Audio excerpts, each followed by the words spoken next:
আমরা শুরু করব 28 অক্টোবর 2006 থেকে।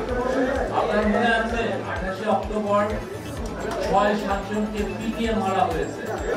আজকের গুরুত্বপূর্ণ একটি বিষয়, জুলাই গণহত্যায় গণমাধ্যমের ভূমিকা, জবাবদিহিতা, সংস্কার প্রস্তাব।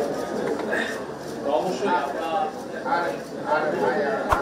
শেখ হাসিনা ফ্যাসিবাদী রেজিমে গণমাধ্যমের যে কি ভূমিকা,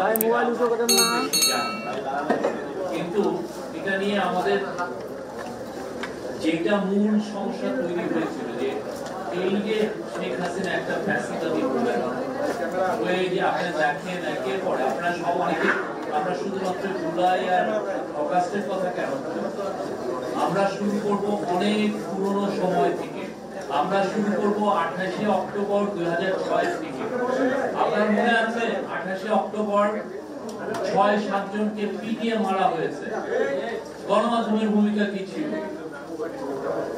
গণমাধ্যম ঠিকই জানতো যে কিভাবে ভায়োলেন্স ইনসাইট করা হয়েছে। লগি বইটাকে আনতে বলেছিল যে আমি রাস্তা দখলের যে রাজনীতি, এটা এই যে আপনি তখনকার যে রিপোর্টগুলো দেখেন, ওই পরের দিন 29 অক্টোবর 2006 এর রিপোর্টগুলো দেখেন,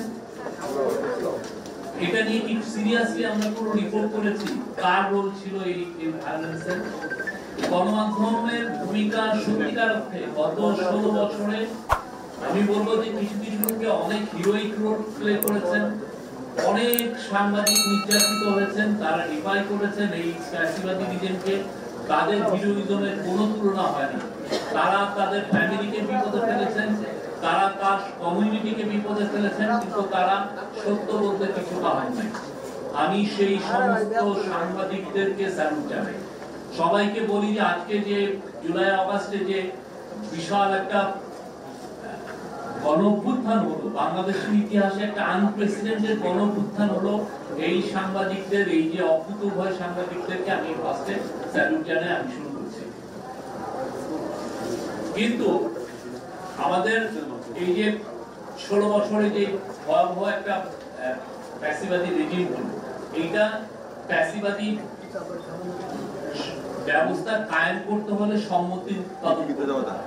এই সম্মতি উৎপাদনের কাজ করেছেন বাংলাদেশের বিশাল সংখ্যক সাংবাদিক।